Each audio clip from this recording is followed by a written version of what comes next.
Mesdames, Messieurs, bonjour, bienvenue au Centre Bell. Welcome to the Bell Center. Ça fait plaisir de vous retrouver, encore une fois, pour une autre rencontre de la Première Ligne pour permettre à nos amateurs de se retrouver en compagnie de joueurs vedettes des Canadiens de Montréal. Et je vous en présente un. Il est natif de Washington, a étudié à la prestigieuse université de Princeton. C'est quand même pas banal. Et il a remporté la Coupe Stanley avec Anaheim en 2007.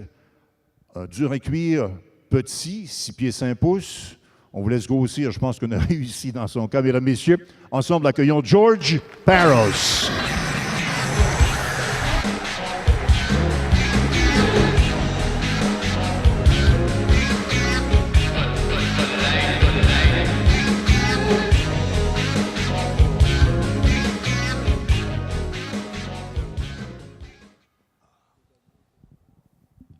How many guys are in a mustache around here? Let's see, 1, 2, 3, 4. As spectacular as this one?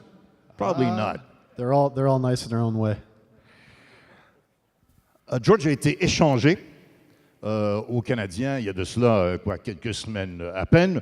On lui a demandé comment il s'est ressenti. When did you learn first about the trade sending you to Montreal? I first learned about it on the first day of free agency there, when I was traded, the day of.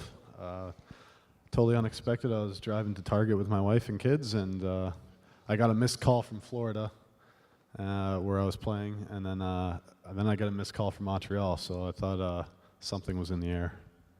Alors, il était à conduire tout simplement en compagnie de son épouse. Lorsque le téléphone a sonné, oups, on parle d'une transaction possible, et voilà qu'il se retrouve du côté de Montréal. Your first reaction being traded to Montreal Canadiens? Like I said, I was very surprised. I didn't think I was trade bait, as they say, but very excited. I was really looking forward right away to getting up here and starting something special this year. It's a great franchise, and I knew they had a good team, so I was very excited to start a new journey. Alors, bien intéressé de se retrouver avec les Canadiens de Montréal. Excellente concession, beaucoup de choses à prouver du côté des Canadiens. Donc, un nouveau rendez-vous tout à fait particulier. Allow me to, we were talking about Princeton. It's not very usual to see a guy studying at Princeton and then become an NHL hockey player. What was how did you end up playing with Princeton first? I grew up mostly in New Jersey, which is about an hour from Princeton's campus. And I knew that I didn't think I was going to be playing hockey after high school, so it was never it was always a goal of mine to play in the NHL, but I didn't think it was possible. And Princeton being so close, they ended up seeing me play a few times because I lived so close, and they ended up recruiting me, so I went to Princeton to play hockey. I thought it was a great opportunity to get a good education and still continue to play. And I had a few good years there, and got drafted by the Kings, and things progressed that way, and it turns out I found my way onto an NHL roster by the time I was done. So it was something that I wasn't sure was going to happen, but thank God it did, and here I am. Alors, il est né à Washington, a grandi au New Jersey. On sait que l'université de Princeton, c'est une université quand même assez réputée. Il y a 3 présidents américains qui ont étudié à Princeton. Belle opportunité pour lui de faire ses études. Il n'était pas sûr, effectivement, de faire carrière dans la Ligue nationale de hockey, mais graduellement, lentement, mais sûrement, a poursuivi ses études et sa carrière au plan universitaire, a été repêché par les Kings de Los Angeles, et c'était quand même assez loin, 222e au repêchage, et puis finalement, s'est retrouvé dans la Ligue nationale. Qu'est-ce qui a fait que de Princeton, il s'est retrouvé dans la Ligue nationale? Est-ce qu'il y a quelque chose en particulier?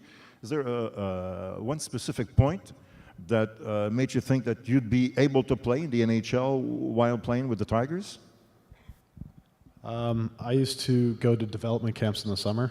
I was drafted by the Kings before I got to Princeton, and would go in the summertime to Los Angeles, and felt at home out there. I felt like I could compete with the people that are out there, and I actually ended up getting in a few fights. That's probably where I first started to fight, and I soon realized that if I was going to play on an NHL team anytime in the near future, that if I learned how to fight, then that I could make that dream happen a lot quicker. So like I said, I felt like I wasn't that far behind any other player in those camps, and then I started to fight, and I realized that if I put the two together, maybe I could get on a roster.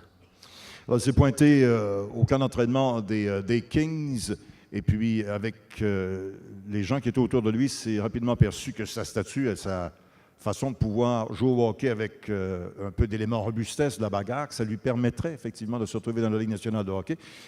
Réaliser qu'il n'était pas tellement loin derrière plusieurs joueurs qui étaient déjà établis. Alors, en s'impliquant davantage au plan physique, eh bien, bingo, lentement mais sûrement, a été en mesure de réaliser son rêve et de se retrouver dans la Ligue nationale de hockey. Je vais vous demander, pour ceux et celles qui ont des questions, de vous diriger progressivement vers les micros. For those of you who would like to ask questions, we'll go to the floor. Should I say to the stairway? But anyway, on y va tout d'abord du côté droit. Je vous en prie. My question is, you, along with Brandon Prust and others, appeared in a video for You Can Play, which is a campaign dedicated to fighting homophobia in sports. I was wondering what your thoughts are concerning Russia's anti-gay laws, specifically during the Olympics, which is arguably the largest sporting event in the world.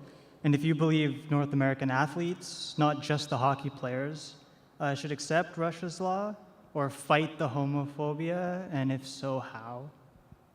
Man, that's a deep one right off the bat. Not bad for a first question. Okay, all right, here we go. Okay, let's have a seat and a coffee. I definitely support, gay and lesbian rights. You Can Play is a great campaign, and I think it's something that we need to adopt and adapt to in the future in sporting in general. Coming into Russia with their laws, I mean, like, clearly I don't agree with them. I don't know if I'm the voice that's going to stand up and fight for those rights internationally and tell all the athletes that they shouldn't go over. That's not my position. I guess that's an easy one for me to take, but that's my standpoint. I feel that it's not going to happen overnight. Fighting these walls, nothing ever does. I think that it's slowly creeping into the consciousness of everyone, and I think at some point we'll get there. Whether or not it happens before Sochi, I doubt it, but we'll see. Alors, Brandon et George font partie de cette campagne que l'on appelle You Can Play, campagne visant à contrecarrer les gens qui sont responsables d'homophobie. On a effectué des messages et on demandait à George, qu'est-ce qui se passe? Parce que du côté de la Russie, on sait qu'il y a la loi anti-gay qui risque d'être problématique pour la présentation des Jeux olympiques de Sochi. Quelle est sa position? Il ne sera peut-être pas la personne qui va aller s'installer sur la tribune et être au premier rang, mais néanmoins, sa prise de position est claire et il faut véritablement y aller de l'avant avec les lois anti-homosexuelles de façon à permettre l'égalité pour tous les sexes et pour tout le monde. Question de ce côté. Bonjour, mon nom est Francis Leroux-Jones. First thing, George, welcome to Montreal. I think I speak on the name of all fans to say we are very happy to have you here now. And second thing, my question, what is your preparation when you face a team where you know there is a lot of big guys who certainly want to fight, be in a game, and face a team who don't have this kind of guy? Thank you for your kind words. I think that when I'm playing a team that has a lot of tough guys or big guys, my biggest role is in my mind, is to make sure that our guys don't get taken advantage of. And even though a team might have a one or two or three fighters, I'm not going to be able to stop everything from happening out there, but hopefully there's something I can do and some way I can prevent my guys from being taken advantage of or getting hurt or getting hit hard. You're not going to be able to stop everything, but the fact that I'm there and willing to do something about it certainly helps. So when we play a tougher team and there's a big game, I expect a lot of physicality. I don't know, I just do what I've always done. I try to hit as well. I try to get in their players' faces and make sure that they know that they're not the only ones with tough people and big people and players ready to get in each other's faces. Alors, effectivement, il sait le rôle qu'il a à jouer quand il se prépare à affronter des équipes qui compte déjà plus costaud, il se prépare en conséquence. Le rôle important qu'il a, c'est de se présenter devant les joueurs adverses et de leur passer le message qu'ils ne peuvent pas prendre avantage de nos petits joueurs, des joueurs de plus petite taille. Il sait très bien le message qu'il a livré. Il sait qu'il ne pourra pas s'adresser à chacun des joueurs individuellement, à chaque joueur costaud de l'autre côté. Mais en laissant passer le message, il s'assure que tout le monde est bien protégé du côté des joueurs de son équipe. One question though, George, it's kind of hard to be involved and to at the same time be patient. You've got to go with the flow of the game. I can only imagine that you don't want to jump the gun and say, well, I might end up being in a penalty box for 5, 10, 20 minutes. So how do you react to such a situation? That's one of the things I pride myself on. I try not to take too many penalties that aren't necessary or put my team down at an advantage. Having played in Anaheim for so long, I knew that a lot of nights my ice time might be dependent upon whether or not I'm helping the team or hurting the team with penalties. So despite the fact I fight a lot, I usually don't take too many penalties and try not to put us at a man down. So I think you'll see me take a lot of fighting majors, but hopefully not too many minor penalties or penalties that are a result of me getting someone to fight. If something bad enough happens out there where something needs to be done right away, then it'll get done. But for the most part, I know how to pick my spots and make the right decisions. C'est important, on l'a vu au cours des dernières années, de ne pas être impatient. On veut bel et bien montrer la présence physique, mais non pas exagérer en écopant de pénalités qui pourraient nuire justement aux Canadiens.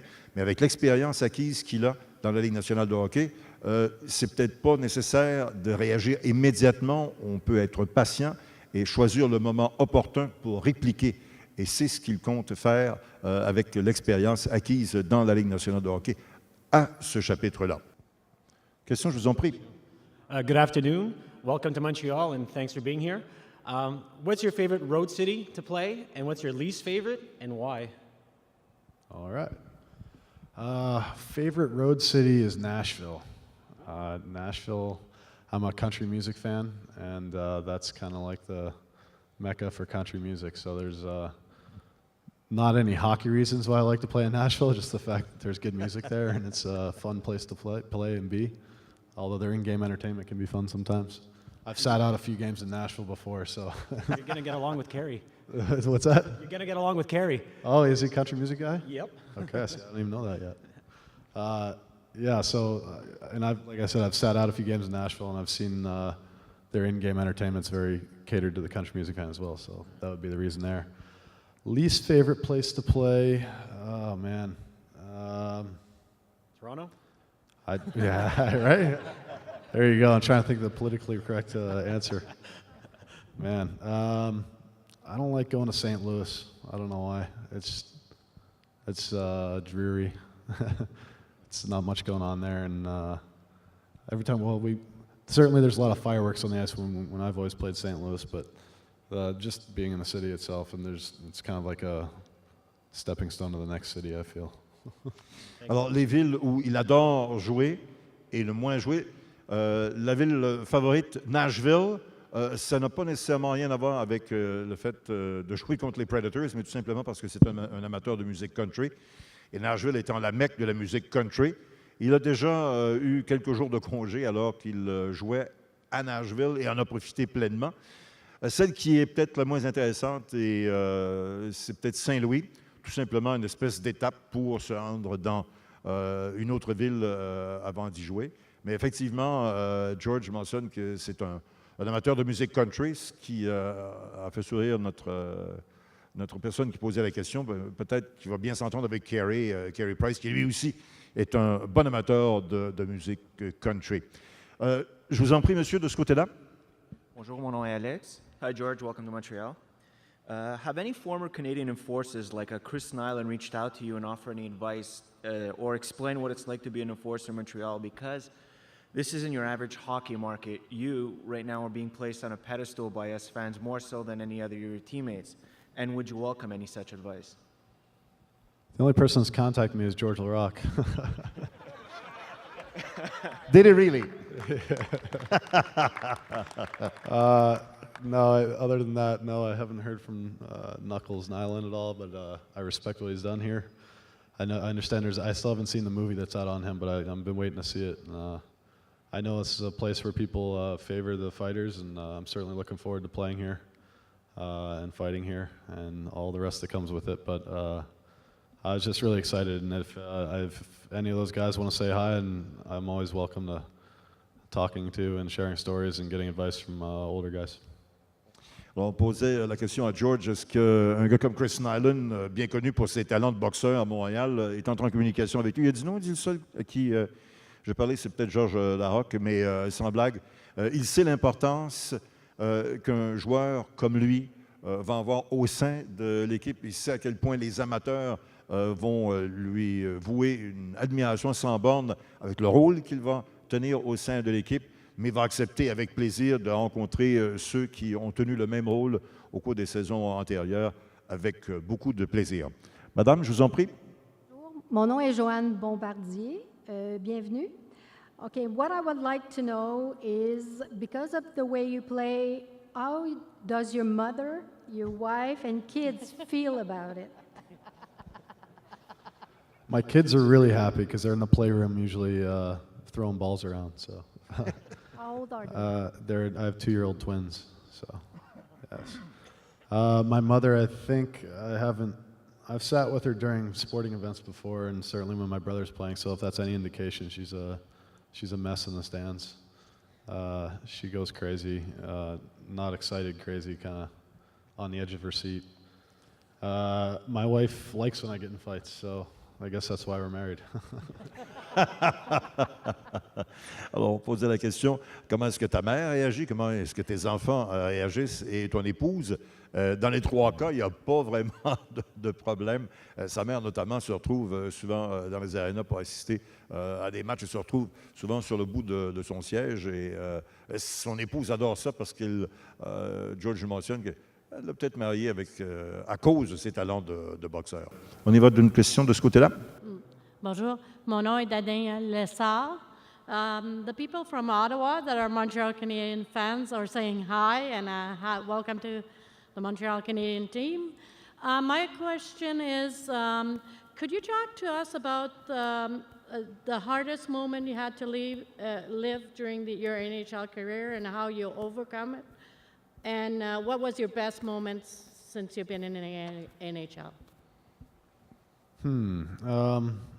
Well, best moment would naturally be winning the Stanley Cup. That certainly doesn't happen to everyone, and it's a blessing when it does. So that was all around an amazing experience. The hardest moments for me are always either when you're injured and you can't play, or you're scratched, and maybe it's when you're scratched even more because you're able to play and you're not. So any of those moments are pretty, pretty terrible. No one wants to be healthy scratched. No one wants to be injured. Even right now, I'm rehabbing a shoulder injury, and it's just long, hard work, and it's not fun. So I think that any of those situations are definitely low points in a player's career. Le meilleur moment, c'est lorsqu'il a remporté évidemment la Coupe Stanley, ça on va le comprendre facilement. Le moment les plus difficiles, c'est probablement lorsqu'il n'a pas été en mesure de participer à des matchs à cause de blessures. Ça, c'est un élément difficile, des périodes difficiles à traverser. Actuellement, il est en période de réadaptation pour une blessure à l'épaule. C'est un processus qui est lent. Il faut prendre du temps pour bien guérir. Et c'est probablement ça là, qui, quand il fait un retour sur sa carrière, qui a été les moments les plus difficiles. Lorsqu'il a soigné les blessures, ça devient difficile d'être tenu à l'écart du jeu. Je vous en prie, please go ahead. Hello, Mr. Parros. I'm from England. I've come all the way just to see you. So welcome to Montreal from everybody in Britain. My question is, when you were in Anaheim and LA, did you ever experience any earthquakes or tectonic movements? Were you ever affected by that? And my second question is, do you think Ryan White will score 5 goals this season at least? All right. Okay, let's start with California. Yeah. How many years did you stay in California? Combien d'années est-ce que tu as été en Californie? How many years in California? I've lived there for 9 years. I've trained there for almost 14. Okay. You like California? I love it. Yeah, it's we found a home out there. I've been training there since I was in college, so it's just a nice place to train. There's a lot of hockey guys. Actually, my first summer in LA, we went out there and I was looking for a skate and came on the ice, and Chris Chelios is out there and Rob Blake, and oh my God, there's just like an NHL All-Star game out there. So I'm like, this is definitely where I need to stay and train, and you have the beach there too, so it's great. But to get to your question, Ryan White, I hope he scores 5 goals. I hope I get an assist on all those 5 goals. And what was your other question before? Oh, plate tectonics. Yeah, yes, let me put my earthquakes. seismologist hat on here. I had an earthquake during my wedding. My wedding day, we had an earthquake. It was a small one, but we see it as a sign of good luck, I guess. Là, effectivement, il s'est entraîné, ça fait peut-être 14 ans, du côté de la Californie. Il a habité au cours de 9 saisons. Oui, effectivement, a même été témoin d'un tremblement de terre. Ça s'est passé au cours de son mariage.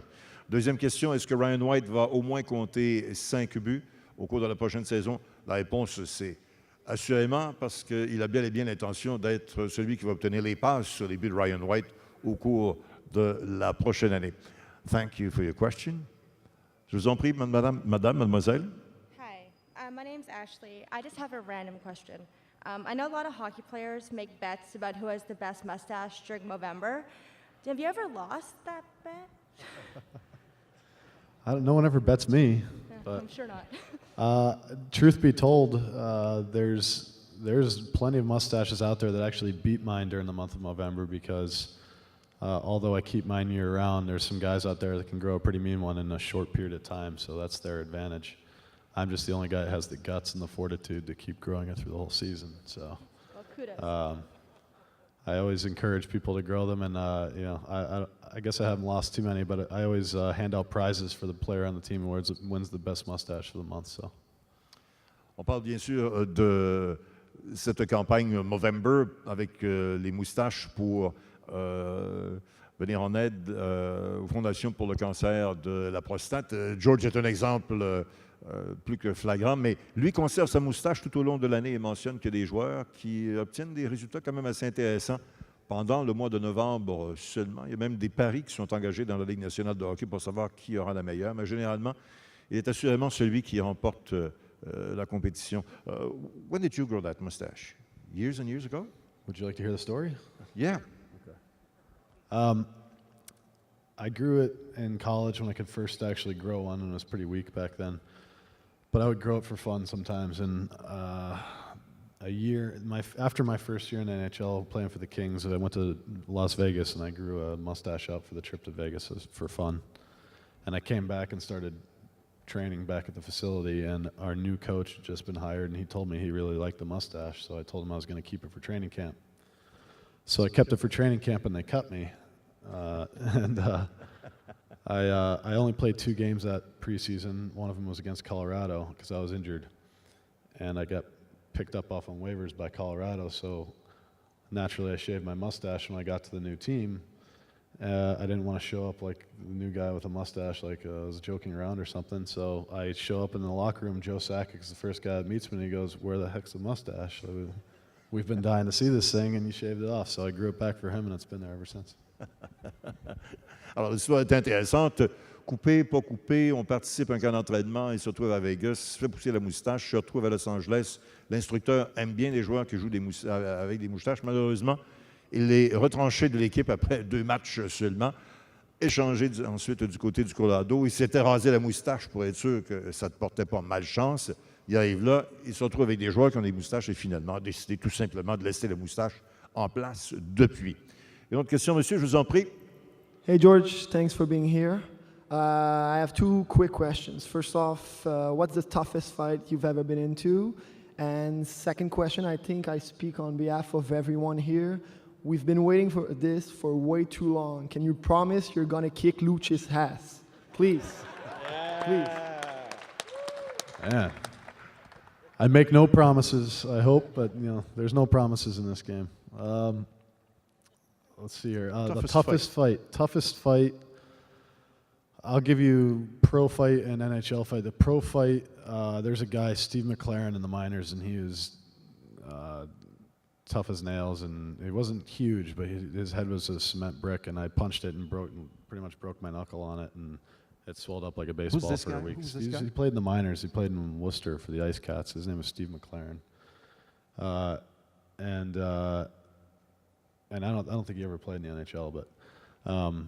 Yeah, his forehead was the sturdiest thing I'd ever hit, and hurt my hand on it for a while, so that wasn't fun. And then the toughest fight in the NHL, man, who would that be? There's a few of them, you know. I guess excuse me, McIntyre, fighter for Pittsburgh and Edmonton. He's about 6'8" and throws really hard lefts and rights, and he's kind of tough to keep up with. And reach his face is certainly tough as well, but he kind of has been up and down the minors, so thank God. Let's keep him in the minors. McIntyre du côté des Penguins de Pittsburgh. À 6-8, on peut comprendre que c'est un adversaire costaud. Le meilleur, en fait, c'est un gars qui n'a pas nécessairement rencontré dans la Ligue nationale de hockey, mais dans les mineurs, qui était effectivement probablement le plus dur à cuire qu'il a rencontré, mais lui aussi était dans les mineurs. Mais si on parle du côté de la Ligue nationale, alors on se retrouve du côté de McIntyre. Merci pour la question. Je vais vous demander d'être patient, s'il vous plaît, tant de ce côté que de l'autre. Ask you to be patient, because on a un autre invité qui va se joindre à George et moi pour une quinzaine de minutes avant de permettre à George de quitter. Ensuite, on va y aller avec un duo, si vous me le permettez. Il est natif de London, en Ontario. Il a déjà porté les couleurs des Rangers, mais il s'est amené à Montréal. Et puis, c'est un gars qu'on apprécie grandement. Would you please welcome our number 8, Mr. Brandon Prust.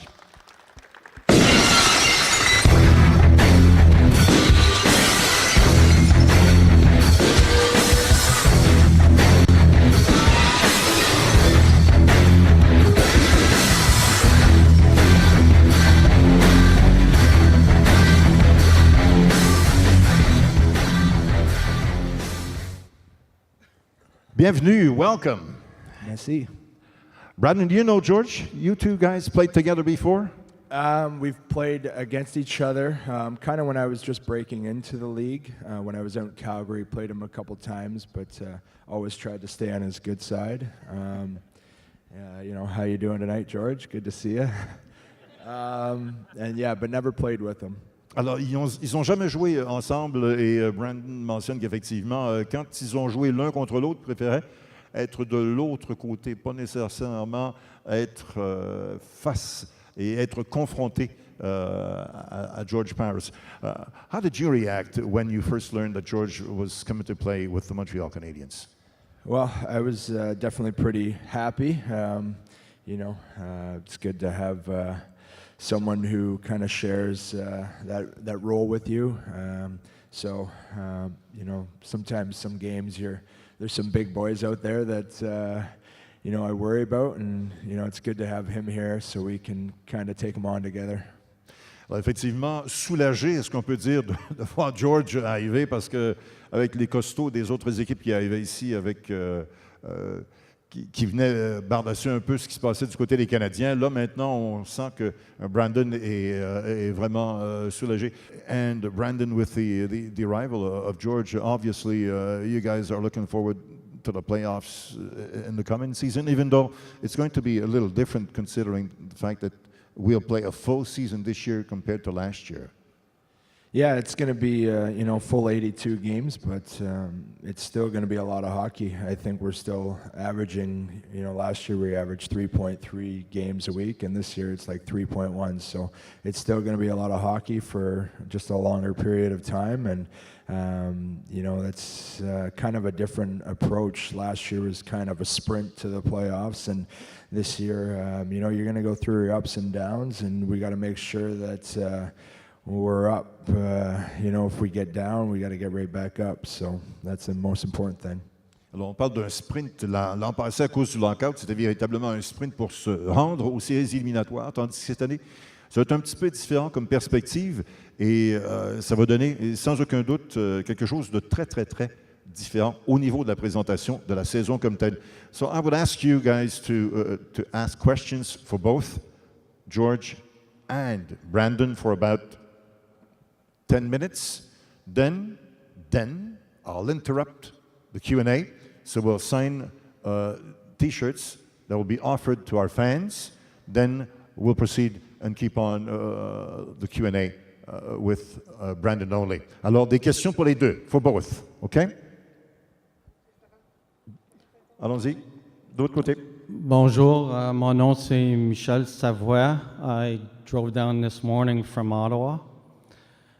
Bienvenue. And as you can see, I love the red, white, and blue over the Senators anytime. But what I would like to know is when you're traveling down south, what would be your best place to go on vacation? Because I got 6 weeks vacation coming up this winter.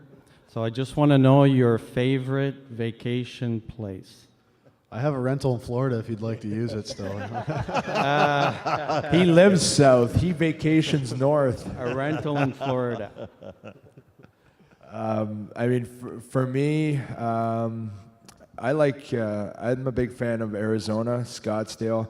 I'm more of a golfer. I like to hit the golf course. So Arizona, I'm a big fan of. So I would recommend that maybe. Okay. Go to Nashville, man, like I said. Go to Nashville. Alors, l'amateur de musique country a choisi Nashville du côté de Brandon Prust. On parle de l'Arizona, un excellent golfeur, soit dit en passant, as a matter of fact. He's the guy who got the best score last Tuesday in the Varsity. Congratulations. 78 du côté de Brandon Prust. 78. That was a good track, wasn't it? Did you play the blue course? I played the green one. You played the green. Well, the green's okay. A little easier. Okay. I'm not that Question? good. Question? Yes, George, I have a real serious question for you now. Given that Murray's on your team, how do you plan on reminding him that you gave him a beating about 3 or 4 years ago? Man, I hope I gave him a fresher one than that 4 years ago, man. I don't know. Dougie and I've known Doug for a long time. I've actually played high school hockey against Doug, if you can believe it. I've played against him in high school, in college. We were the same year in college. I've been trying to knock him down for the better part of my career, and I've done it maybe 4 times. So his memories of our fights, that's the only place I've maybe gotten the upper hand, maybe once or twice. The rest of them were kind of even. So I don't know. I don't like to keep score of fights or whatever, but we have a long history, and we're both aware of it. Alors, dans le cas de George, on parle de la confrontation, de l'entrée en scène de Douglas Murray à Montréal, mais ils se sont déjà affrontés, même lorsqu'ils étaient du côté des écoles secondaires. Alors, c'est vous dire à quel point la confrontation ne date pas d'hier, mais je pense qu'elle a davantage, toujours là, l'avantage de George qu'à l'avantage de Douglas Murray au cours des dernières années. De votre côté? Good afternoon, George. Obviously, welcome. We've been looking forward for a guy of your type for a long time. And Brandon, I want to underline what you did, your courage. You played with like one shoulder taped behind your back, one knee taped on the other side. I mean, you kept getting up. That was awesome. I would just want to underline that. Quick question. Yeah, please. A simple question. In the East, question to both of you. Who's your nemesis and who are you looking forward the most punching in the face? Simple question. Well, for me, I would say, Chris Neal and, Lucic and those guys. Those are kind of guys that you're battling with all the time. I'm sure he has many, but he's, hasn't been in the East as long, so he'll probably make some new friends. Yeah, I think a lot of the enforcers have migrated east here. So there's a lot of big guys out here. Certainly Toronto's loaded with them, so that'll be interesting and fun and the whole deal. John Scott's out here and plenty others like him. So we'll have our hands full. Alors, on parle bien sûr des costauds, des durs à cuire que nos deux joueurs vont affronter au cours de la saison. On parle de Chris Neal, bien sûr. On parle de Lucic du côté des Bruins, Scott également. Il y en a quelques-uns du côté des Maple Leafs de Toronto, mais une chose est certaine, c'est qu'on est convaincu qu'on ne reculera pas cette fois-là devant beaucoup de monde en vue de la prochaine année. On conclut, mesdames, messieurs, je pense qu'on peut très certainement, avec ce premier contact, remercier bien sincèrement George Parros. George, thank you very much.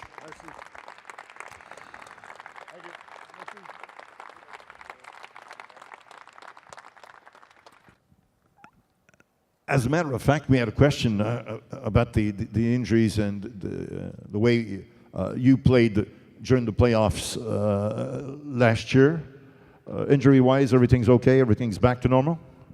Yeah, everything's healed up. So it took about 5 or 6 weeks, I think, to start my ribs. I didn't really do anything for about 5 weeks, and they were good. So shoulder's feeling better too. So that's what the summers are for. That's what that break's for, to let the body heal up, and then you go do it again. Go wreck it again. On parle quand même de 5 semaines là, de récupération dans le cas de Brandon pour avoir soigné cette blessure aux côtes, blessure à l'épaule, lentement mais sûrement, ça aussi, on l'a mentionné avec George tout à l'heure, c'est peut-être un petit peu plus complexe au niveau de la guérison, mais les étés sont faits pour ça, et puis effectivement, il en a profité pour se remettre en forme pour amorcer la prochaine saison. Je vais aller de questions moi aussi tout à l'heure pour Brandon, mais je pense que c'est surtout votre tour. Je vous en prie, monsieur. Please go ahead. Samuel Meunier. Qui est le joueur le plus sneaky, le plus joueur de tour avec qui tu as joué? Puis c'était quoi le tour dans la chambre? Comment dire bien ça? Who would be the guy who put up a joke on you, and the best joke that was put on you by any of teammates? Because we used to have Guy Lafleur here who would who put foam in skates and stuff like that. I mean, it's usually me that's pulling the pranks. Ah, c'est généralement lui qui fait les trucs. And what would be the dirtiest trick that you pulled on a teammate? Oh man, that we can talk about, of course. You sometimes. Someone will have a new pair of shoes. I mean, you cut the toes off their shoes, or cut their socks. I've done one where we've sewn up their pockets, so they have their keys and their wallet and their cell phone all in the pockets of their jeans, and you get the trainer to sew everything up. So when they're like trying to, they can't get their, just stuff like that. And yeah, shaving cream and shoes. Alors, mais that was a good one. Coudre les poches des joueurs qui ont laissé leur téléphone cellulaire, leur argent, avec l'aide des préposés à l'équipement. That was a good one. Who was on? Usually, who was the victim? You remember? This was when I was in New York. We did it to Gabrick. We just so just whoever's bugging me that day, I guess. Talking about New York, when you went from New York to Montreal, what was your reaction playing in Montreal when you were playing in New York? When my first game back in New York? No. When as a New York Ranger playing against Montreal. Yeah, I mean, I was whenever you come here, as a visiting team, you definitely take it all in because it's an amazing experience, and you have 20,000 fans that hate you, that are screaming at you, and then, when Montreal scores. With New York, it was tough because I don't think I won a game here. Because we've had, in this year, we beat them twice, I think, here again. So, yeah, New York has not won here in Montreal, knock on wood, I think in like 3 or 4 years. So it was always tough coming in here. But definitely a game you always get up to. You're playing on Hockey Night in Canada. Those are the games that, as a visiting team, going to play Toronto or going to play Montreal, it's a lot of fun. Alors, c'est toujours un petit peu particulier. Je lui demandais comment est-ce que tu te sentais quand tu te retrouvais dans l'uniforme des Rangers pour jouer contre les Canadiens au Centre Bell. Il mentionnait qu'il y a toujours un petit quelque chose de particulier quand on se retrouve ici parce que, il y a 20 000 fans qui crient et puis c'est vraiment une atmosphère tout à fait spéciale du côté du Canadien puis également du côté de Toronto. But now that you're playing for Montreal, how do you feel playing home against your fans now? It's. I don't think there's For anywhere. your fans, should I say. Yeah, I don't think there's anything better than playing here, and that's one of the reasons why I chose to sign here. I love being a part of that history and in like a city where everyone's so passionate about the game, and every game means so much. Every game's so intense. I mean, I've played in some spots where even in the minors, and you come out and there's a couple thousand fans, or I played in Phoenix I remember the first time in Phoenix, I came out for my first game in Phoenix, and I skated out, and there was like nobody in the stands. I was like, something's wrong. Yeah. So, every game here, though, you're in the dressing room and you can't stop moving. You're like, open the gates, let me go. So, that's what I love. Alors, quand il est devenu, et c'est peut-être une des raisons pour lesquelles il s'est retrouvé avec les Canadiens, parce qu'on parle de la passion des amateurs dans la région ici, la région de Montréal. Il y a cette passion à propos de l'équipe, à propos du hockey. Il mentionnait que quand il a fait à son premier match à Phoenix, il est sorti, presque pas personne dans les estrades. Il y a quelque chose qui n'est pas tout à fait correct. Mais ici, vraiment, avec l'atmosphère qu'on ressent au Centre Bell, c'est vraiment tout à fait particulier. Madame, please, it's up to you. Merci. Danielle Lessard. First of all, I want to say thank you, Brandon, for the big heart you have, the passion you have for hockey, and how much you gave to the Montreal Canadiens last year. My question is, I'm not sure if you can talk too much about it, because it's how the player and the team are going to react, or are going to tease or ask you to do, because George is there now, Murray is there, and you're. What are their thoughts in the dressing room now that you're there? Are they going to go and tease you and say, okay, you guys have to do all this, or? Like the guys on my team? Yeah. Well,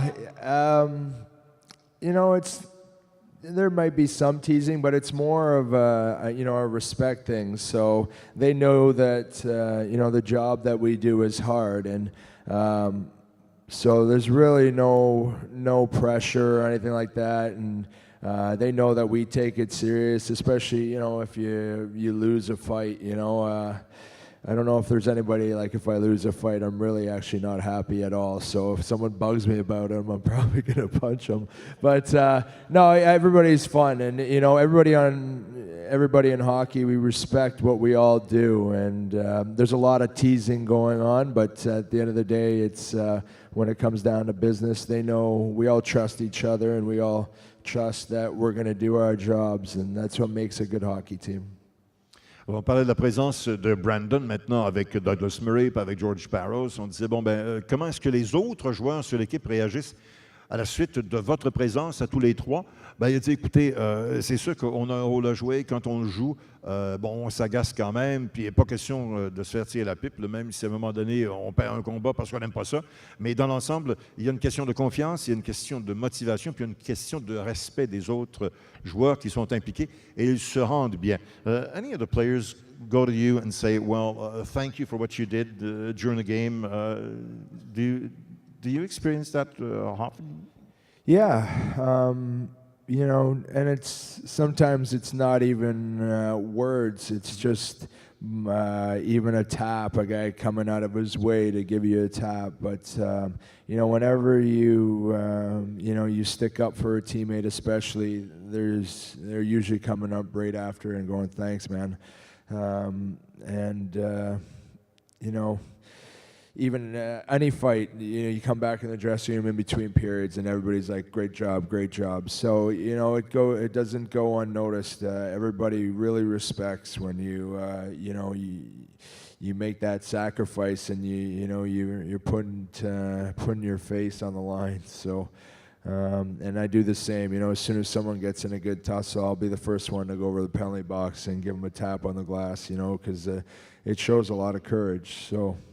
Everybody in the league, every player respects when someone does that.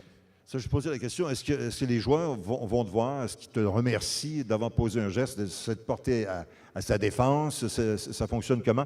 C'est peut-être pas nécessairement des mots, mais c'est un simple geste de remerciement.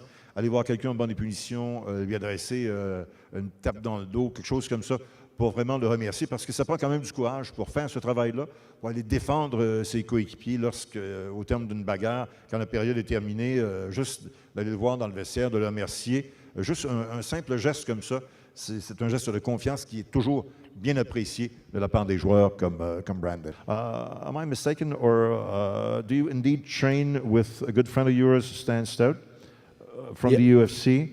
Yeah, he's a UFC fighter. He's from my hometown in London, and we started training together maybe 4 or 5 years ago. I'd go to his gym and train with him, kind of fighting and just different techniques and stuff like that. And then I actually started training with his trainer also the last couple years. So he's one of my best friends, and we both learn from each other, and we push each other and stuff like that. Stan Stout est un bon ami à lui. Ils sont natifs de la même ville, à London, en Ontario. Ça fait quand même plusieurs années maintenant que Brandon s'entraîne avec lui au niveau des techniques de combat pour justement bien se préparer physiquement en vue des prochaines saisons et des prochains matchs, bien sûr. Any specific preparation before the start of the season? Physically? Physically, yeah. I've been training, for hockey for probably 15 years now. So you keep learning and you keep adjusting to what you like. And, you have about 3 months usually. So, the first month is more strength building, you're building your muscle.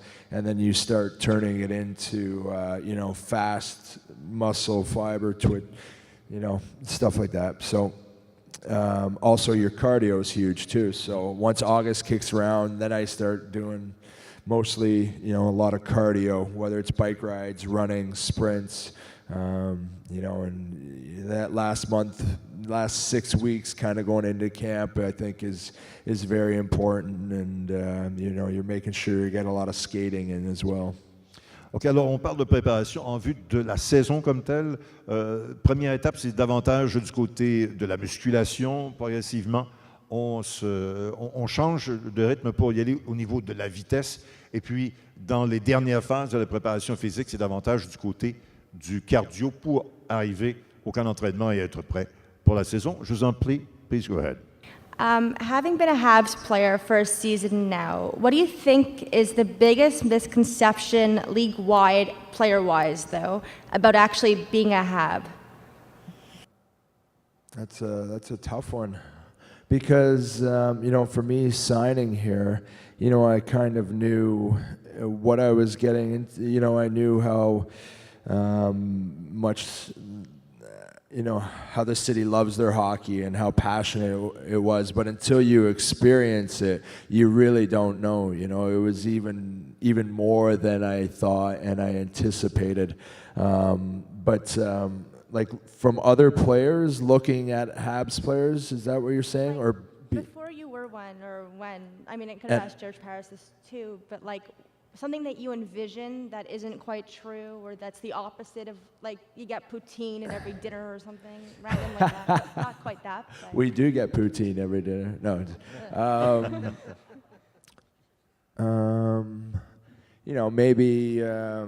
Maybe you always thought that the Habs players thought they were too good and they were above everybody because they're playing for one of the most,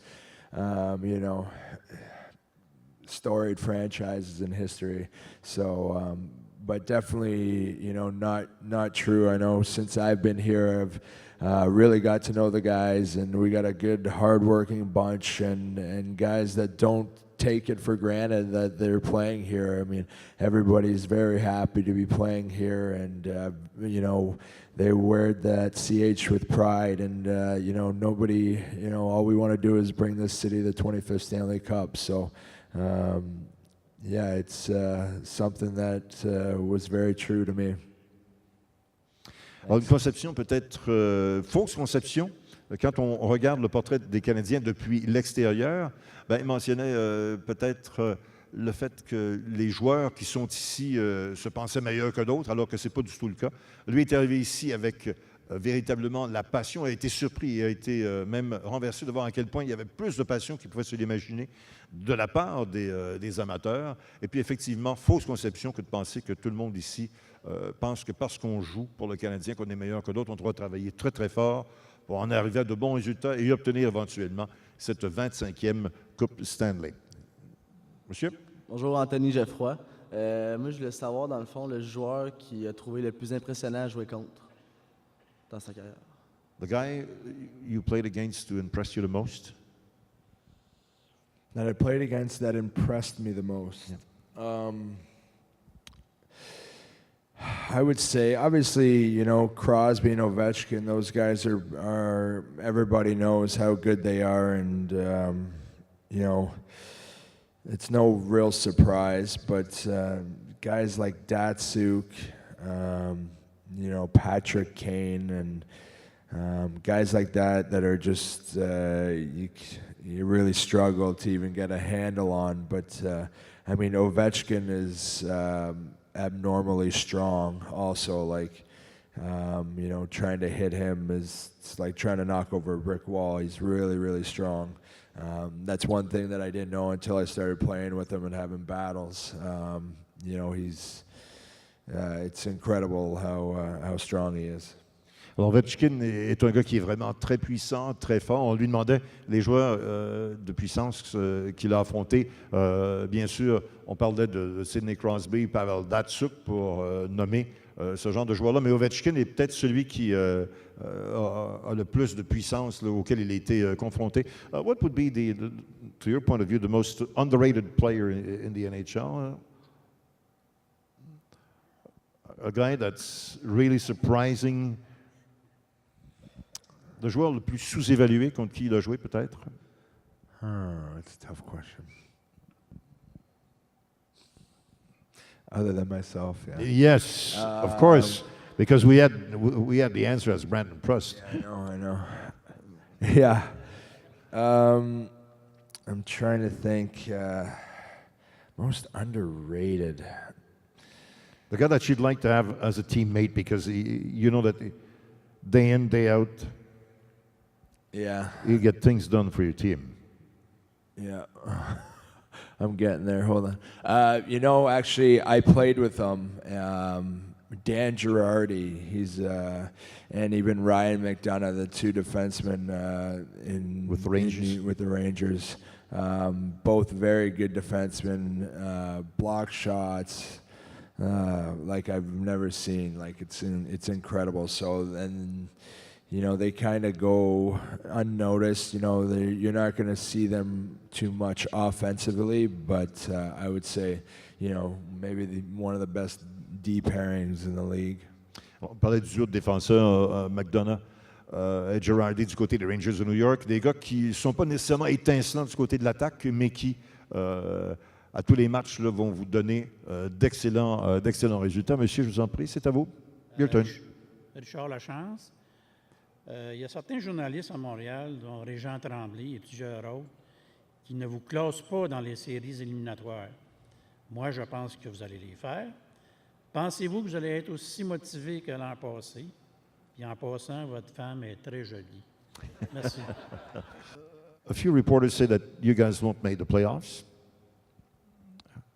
Do you think you will indeed be in the playoffs? And one can only presume that you'll be more than motivated to get in the playoffs compared to what you guys did last year. Well, you know, we don't really worry too much about the negative press, and people always say what they want to say. Nobody really knows, but we know what we have in our dressing room. We have a good, solid team that did a lot of good things last year, and you know, we're going to continue to improve on that, and you know, we'd be very disappointed if we didn't make playoffs. That's obviously our number one goal is to finish at the top, like even higher. I guess we were second in the conference, so we want to be first next year. We want to win our division again. That's our goal. We've set the bar high now after last year, and we expect nothing less. Alors, on espère obtenir les meilleurs résultats, encore mieux que ce que l'on a obtenu au cours de la dernière saison. On n'a que faire véritablement des pronostics ou de la presse dite négative, là, ceux qui ne sont pas nécessairement d'accord avec les résultats que se sont fixés les joueurs et l'équipe. Mais néanmoins, l'objectif demeure le même, c'est-à-dire d'obtenir les meilleurs résultats possibles cette année comparativement à la saison dernière. Monsieur? Bonjour, mon nom c'est Yvon Véronneau. Je sais probablement que vous avez d'autres choses à faire, là, mais est-ce que Marie-Pierre t'a fait pratiquer ton français? Does Marie-Pierre, does she give you French lessons? She does a little bit, but we end up just fighting because she doesn't know how to explain. So when I'm asking her, like, why is this? Why? She's like, well, I don't really know, just because. So, and it's tough because, you know, I'll get home from the road or I'll get home from my day and then she'll be working and then she'll get home from her day and it's like, you know, we're both pretty exhausted and we just want to hang out and for the hour that we have together, and it's you know, it's been pretty busy that way. So you know, just this year I'm you know, getting the Rosetta Stone, and I'm going to try and learn on the plane, and been thinking about getting a tutor as well. But she tries to help me, and you know, I can know some basic stuff, but to kind of hold a conversation is still tough, and I can pick up a little bit. Like I knew what you said, but but you do understand parts and pieces of French. I can pick up little bits and pieces, but if you go for too long, I get lost. Alors on parle I've been hit in the head a lot, so it's tough.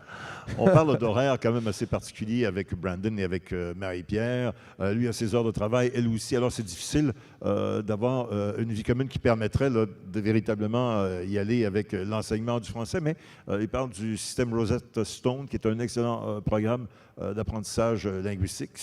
Et c'est pas juste pour le français, c'est pour plusieurs autres langues aussi. Mais il comprend, il y a des bouts de phrases qu'il comprend, sauf qu'à un moment donné, pour tenir une conversation, c'est un petit peu problématique. Et lorsque la conversation se prolonge, ça devient encore un petit peu plus difficile, mais il est très conscient du rôle et de l'importance de la langue française. Ça, vous pouvez en être certain. Merci. Moi, I don't speak English, but I French very well. À vous, madame. I don't speak French, but I French well. Bonjour, mon nom est Isabelle Allé. Je me demandais si tu n'avais pas réussi en tant que joueur de hockey dans la ligne professionnelle, qu'est-ce que tu aurais fait dans la vie? Had you not been a hockey player, what would you have done? You know, before I started playing professional, I took a year in college. I wanted to get into firefighting, so you know that was something that you know, I was, if hockey didn't work out, that I was going to get into. Now, you know, after my hockey career is done, you know, you're thinking about things that you want to do, and you know, I think I want to train athletes possibly, or do something along those lines. Maybe stay in hockey in the coaching aspect, or you know, somewhere in management if I can. So hopefully that's not for, you know, another 8 to 10 years. 8 We hope is so probably more like 8, probably more like it. Alors, quand il était au collège, il a regardé pour éventuellement avoir une carrière en tant que pompier. Maintenant qu'il est impliqué sur la scène du hockey, pense davantage réorienter sa carrière au terme de sa vie en tant qu'athlète actif, là, au niveau de la préparation d'athlète, au niveau de la préparation physique, ou encore demeurer dans le domaine du hockey en tant qu'entraîneur, ou encore au niveau de l'administration. Hi Brandon, I'm Josh. I was just wondering, what's your view on visors? I know you don't wear one, but have you ever considered wearing one? I know the NHL just brought out this new visor rule thing, but I don't know, have you ever considered it? Because you might get parked there or something. Yeah, no, I don't think it's a bad idea at all. I think, if I was a defenseman, I would definitely wear one. If I wasn't a fighter, I would definitely wear one. But it's a good thing. Your eyes are very important, so you should be protecting them. Like I said, I've been hit in the head a lot, and I make bad decisions, and I don't wear one. So, but I think for us,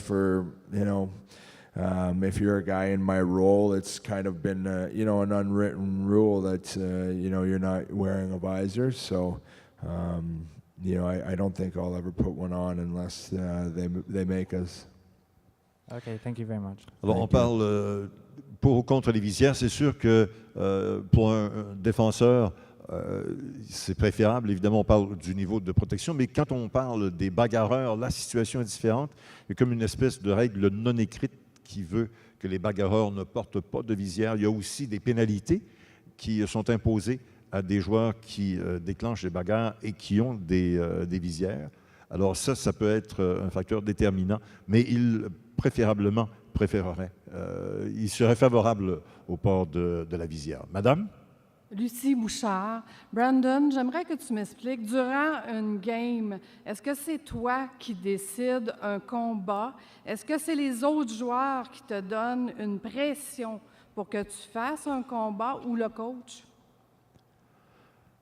During a game, will it be the coach who tells you to fight, or your teammates, or yourself, or No, what's the situation? Yeah, it's always my decision. It's always me. Nobody ever says anything. Coach will never tell you to go fight. That's something that a player has to know on his own. When the timing's right, when you have to step up and do something. So that's always been kind of a knack that I've always had. I've always known when we need it or which guy I have to go after. That's always what I think coaches have liked about me, that I know when to do it, and that's what makes some of the best fighters out there good and important to their team. When you need a spark. So if we're down and we're playing like crap or there's not much energy, I know in my mind that I have to go spark the guys, whether it's with a big hit and cause a bit of a ruckus and maybe start a fight, or you have to protect somebody, So that's something that as a player. Nobody's ever going to tell you to do it. Alors, c'est pas les coéquipiers, ce ne sont pas les autres joueurs, c'est un instinct, c'est naturel. Vous allez ressentir le moment et pour poser le geste, pour aller vers quelqu'un qui a peut-être mis en danger un de vos coéquipiers, mais ça ne vous est jamais imposé, pas plus de la part d'un entraîneur que de la part d'un coéquipier. C'est personnel. Il faut choisir le moment pour le faire et il faut aussi choisir la bonne personne. Ça, c'est l'autre situation qui est tout à fait particulière avec certains joueurs. On termine la séance de questions-réponses avec Brandon. Je pense qu'il a été très honnête et encore une fois très disponible. Mesdames, Messieurs, Brandon Prust. Brandon, thank you so much. All the best. Hope to see you not too often in the penalty box. All right. Brandon Prust.